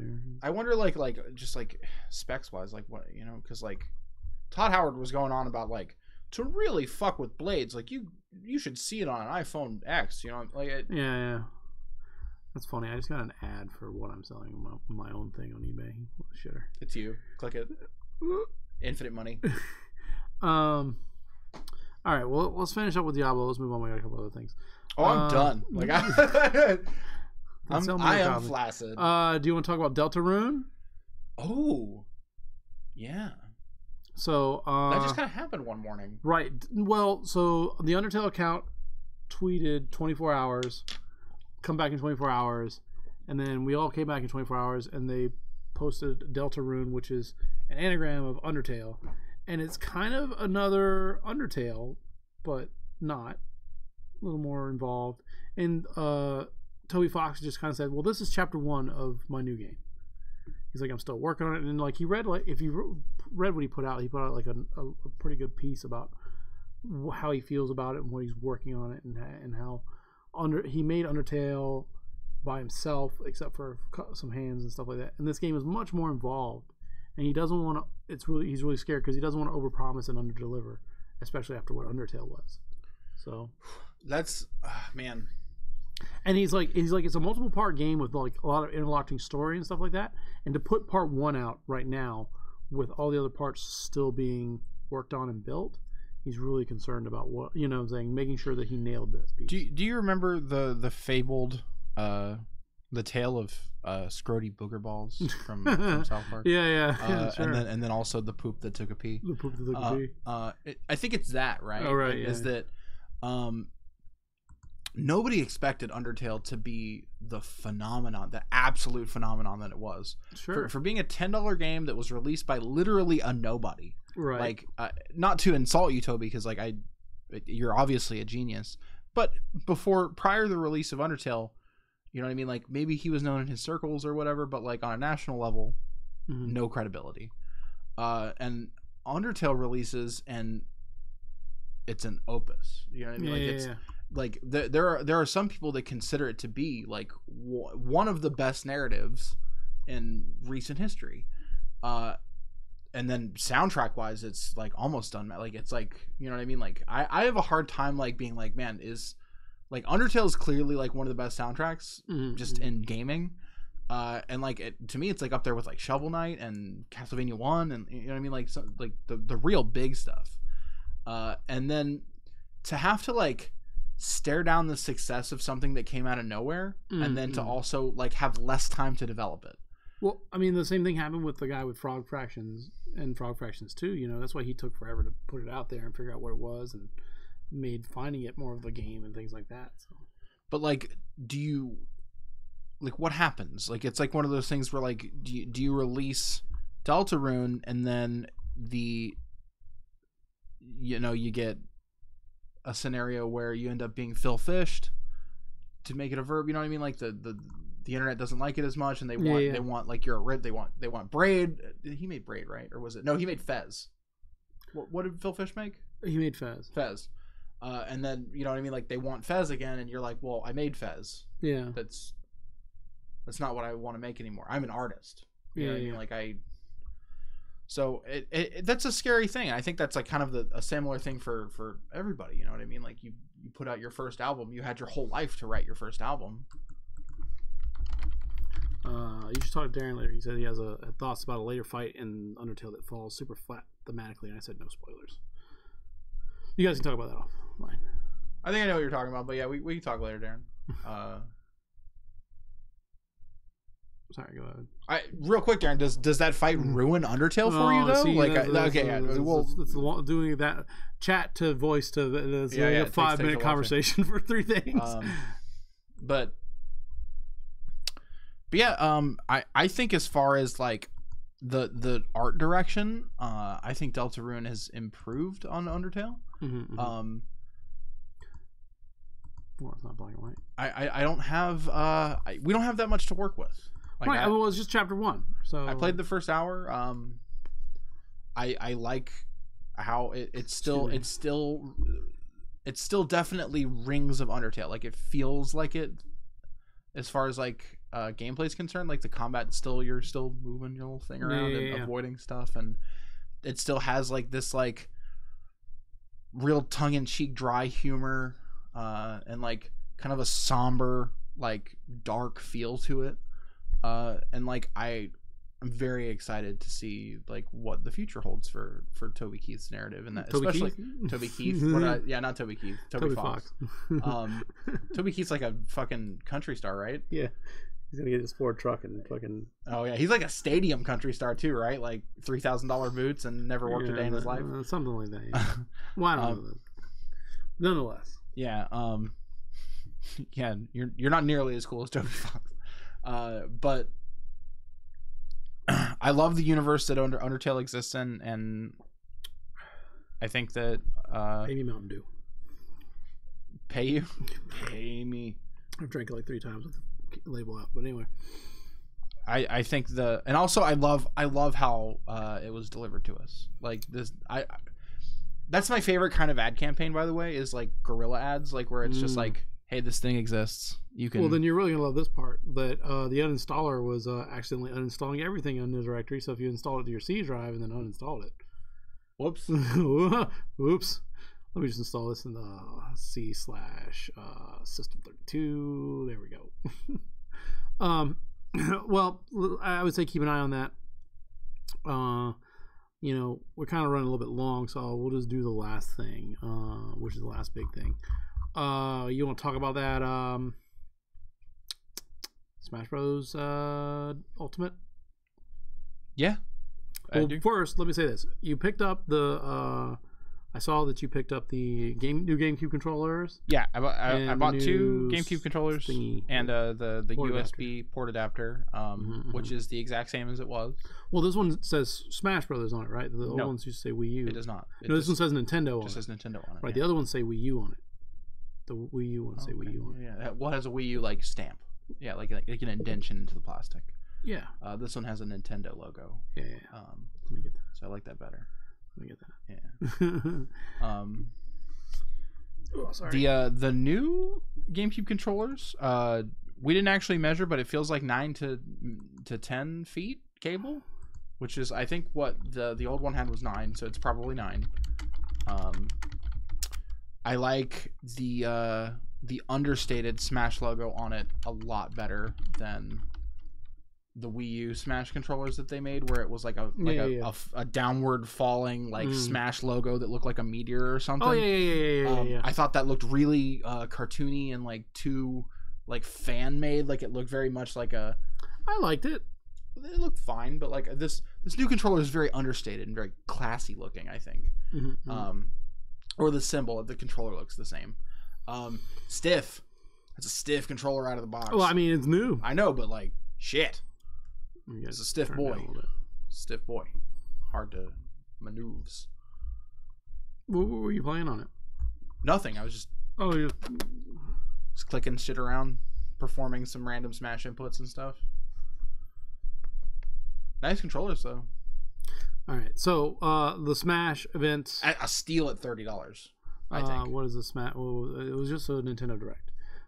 So they announced. They just went straight into it and announced new characters. They announced. Crap, I don't remember who they announced first. Ken. That's right.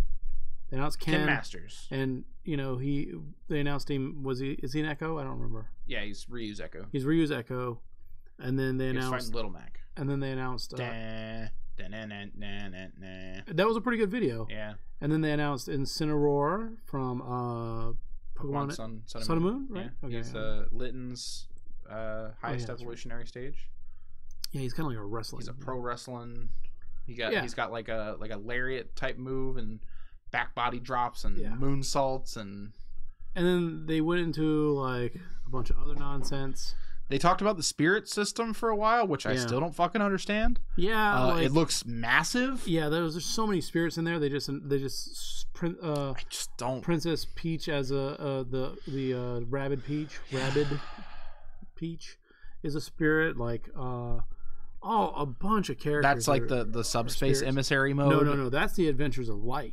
Yeah, right? But I thought the spirits were the Adventures of Light thing. Oh, really? So then they announced the World of Light, which is the adventure mode. Yeah. Which they showed this crazy video where fucking everybody dies except for fucking Kirby. Yeah. And so that's how they get the spirits, and then you probably just start with Kirby. And you just see all the damn. And then they announced what else? That you start with the original. Original like 8 or whatever. Original 8 roster, and then you have to open it up from there. But like they were saying that like it's going to be a fast paced unlock.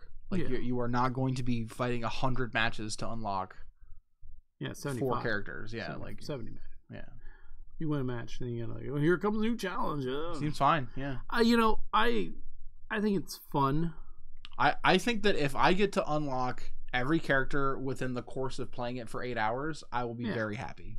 I feel like it depends on the way they do it. I think you can do there's fun ways to do unlocks and things like that, and different new ways. I just don't like it where it's like locked behind like weird contingents where it's like get 100 trophies and unlock this character. Like fuck that. Like where you had to go through Subspace Emissary to unlock everyone. Fuck all that. Like it should just be, you know, you fought 10 battles, you get this guy. You fought 15 battles, you get this guy. Like, and then the same thing. You challenge him, you beat him, so you understand what the character does and what he looks like. Perfect. Yeah. No need to sugarcoat unlocking characters in Smash Brothers. Right. I mean, overall, I think it was when you're selling the fact that there's 70 plus characters like that, you need to get those characters to me as quickly as possible, but still make it fun. I understand that, like a lot. Like here's the thing that I like about doling them out nice and slow. You start off with 8. I can pick one of them. I try. You say Dolomite? Dolomite. So Dolomite for Smash. Yeah. So by bringing them out kind of slowly, like the thing I like about Smash bringing them out for, like, you know, you put in Marvel vs. Capcom 2 as an example. You know, you look on there, you're like, well, who do I play? Man, that is a slow grind to get those characters, though. But I'm just saying, well, just think about this, though. You still have to unlock characters, but when you look at that screen, there's still a ton of characters. And you're like, well, who do I play? Well, you know, what's good, what's not good, you know. At least with Smash, there's a chance, you know what I'm saying? With those first 8, you'll recognize 1 or 2 of them. You know, assuming you've never played a Nintendo game and why you're playing Smash. You know what I'm saying? But you know, you'll know 1 or 2. I'm a kid. Yeah, you'll know 1 or 2 of them, and you'll be happy with 1 or 2 of them. A couple matches with one of those 2, you'll get tired of playing them, and you'll unlock someone else. You'll play them. You get tired of playing. You know what I'm saying? You just keep going and going in there. Other than getting just set, you play more of the game that way. Versus if you get all 74, or is it 74? I have 78 now or something. If you get all 70 plus players, well, because 3 of them are Pokemon Trainer and it's 3 forms, right? But if you get all 70 plus characters unlocked from the beginning, you might just pick the only one you care about and never play anyone else. Yeah, you're right. I am still kind of looking at it from like a competitive standpoint. Like I just want to grind the character that I'm going to play, right? But there is still like the casual format where I want to play all 74 characers. Right, you know, I want to know. Is Ridley fun? Is Ridley good? I think I owe it to Smash Brothers. If someone told you that Ridley was dumpster tier, and it was unlocked by default, would you even play Ridley? Yeah, I still, because he's new. Right, but a better example is if you were like, hey Kyle, Wario's shit. Yeah. I'd be like, oh. Right, there you go. Fuck him. He's been in every. You know what I'm saying? Like, or you'd be like, yeah, Rob still sucks. Yeah, I'd be like, yeah, fuck him. Right, exactly. So maybe that's the unlock system. You got to play every character at least once. I'd be fine with that too. I think that's a fair system as well. Play all 8. When you play all 8, you unlock 1. You play that one, you unlock the next one. Yeah, like a new character unlocks another new character, and then it spreads from there. So that you have to play every character. It's not bad. And then if you have 4 people playing, you can unlock multiple characters at once, maybe. Yeah, that'd be cute. That'd be a good way. Tag team unlocks and stuff. So, what else did they got on there? Assist trophies. Some of the characters that were like spouted out in that leak were covered as assists, like Isaac and Shadow. And then they made the internet poop. Yeah. So, like, obviously, you know, on the back of the Grinch predictions that were wrong. The Geno predictions that were wrong. Was it Geno? I thought it was it was Geno. So they announced the Piranha Plant is going to be a paid DLC character. You know that you get for free if you buy it, or if you pre-order. Well, they said if you buy it before January 31st and register it on your Switch. So the funny thing was that character looked good. By the way. Jeff was telling me I think it looks fantastic. His little feats. Jeff was telling me that some predominant Smash streamer straight up fucking guessed all 3 of them. Oh, really? Like out of nowhere, like in the dark. Oh, yeah. Like guessed. Well, he said Ken Masters and Cineroar, which is nuts to guess that. And then he said Petey Piranha. Oh yeah. Okay. Which is the big piranha from Mario Sunshine. Sure. Which they're counting because you know. Sure. That's closer than anybody else got. Yeah. Right? But that's nuts, right? Like. Yeah. So I mean, like. Same guy who predicted Simon, by the way. Yeah. I mean, there's a lot there for that game, and like I'm really excited about it. You know, you don't have to pre-order to get it for free. They also announced 5 new characters coming as paid DLC. You know, it's a mix of stages, costumes, and one character. Per use, so. Yeah.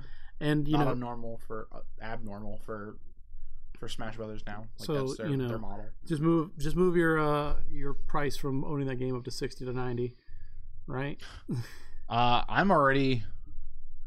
81. I'm already 140 deep Yeah, on Smash. see. And after we argued about it last thing anyway, right? Yeah. I'm not that we already agreed that you and I and you know people like us are not the correct metric to measure how successful Smash is going to be, or subsequently how successful the Switch is because of Smash.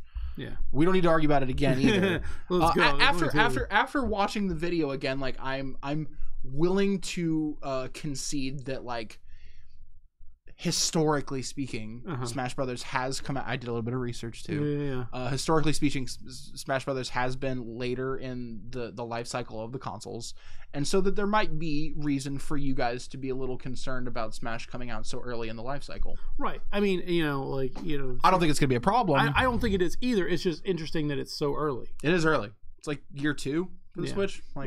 Pretty early. So, like, this is the thing we're not, what you got left, Maybe they dump the Switch in half the time. Switch 2 with Smash Brothers pre-installed. Fuck you. They go back and change Ultimate. Smash Brothers Ultimate 2. Pen Ultimate. It's so dead. God damn it! Like there's got me again. Those little stickers on there. You peel it off. You're like, what the fuck? It's under the Smash logo. Like. They keep on getting me. Yeah, I mean, I'm really excited about that stream. A lot of people losing their shit. A lot of people are mad about PD. I think it looks fun. Well, the issue was how he was delivered, right?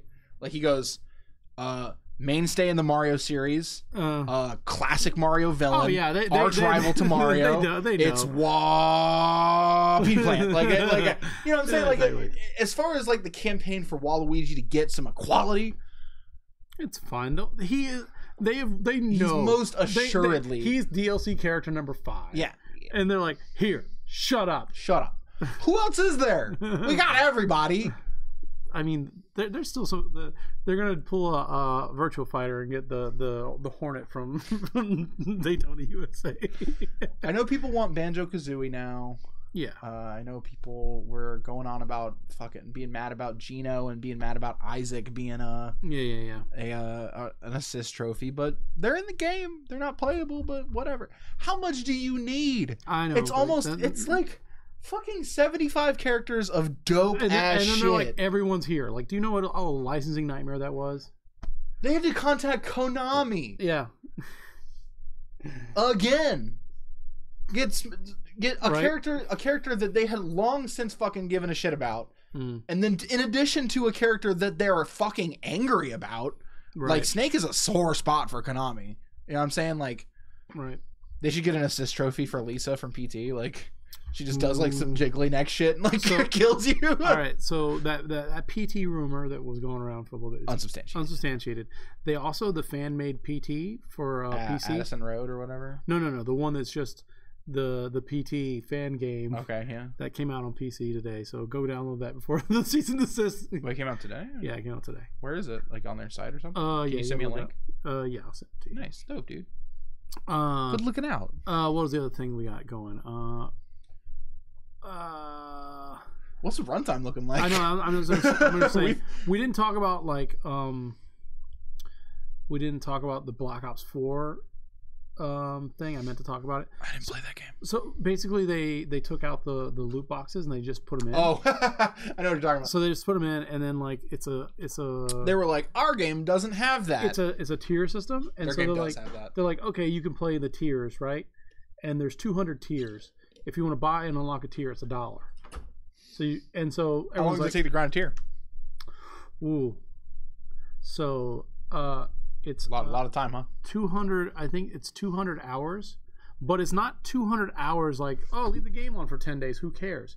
It's a 2 match hours. So it only counts the time you're in match. So like, let's say you're playing for an hour and you only play. Wait. 200 hours per tier or 200 hours to get to the top tier? Like 2 hours to get to the top tier, but it only counts the match time, and you have 30 days to do it. And even then, you're unlocking like garbage and stuff like that. And it's all cosmetic. They want you to spend 200 hours in 30 days? Yes. How is that possible? That's like 4 hours a day. Not only that, but Kyle, hear me out on this. Check it out. It's not 4 hours. 200 hours playing the game. You can't just watch Black Ops go into. It's like, oh, like you sit there for 24 hours, right? You're like, I'm gonna play for my extra live stream. I'm gonna play Black Ops 4 for 24 hours. It doesn't count as 24 hours. It only counts the amount of times you're in matches. So that 2 minutes, 3 minutes, whatever between matches, 5 minutes. So you might be playing for 12 hours and get 6 to 8 hours worth of grind on that. So yeah, look into that. Activision Blizzard.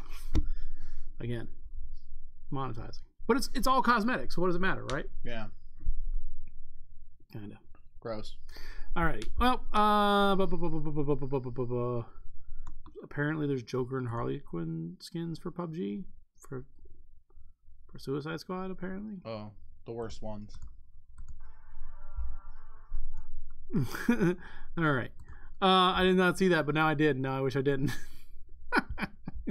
Alright. I think that's it. Like, hopefully we'll have some ALF next week. I haven't looked at my schedule, so I don't know if we're gonna have episodes being missed or anything like that. If I had to wager a guess, the 26th and the 3rd would probably be two dates that we might not hit. The 26th being the week going into Thanksgiving. Yeah, probably take a holiday break on that one. And the 3rd being the Monday after Thanksgiving. Oh, yeah.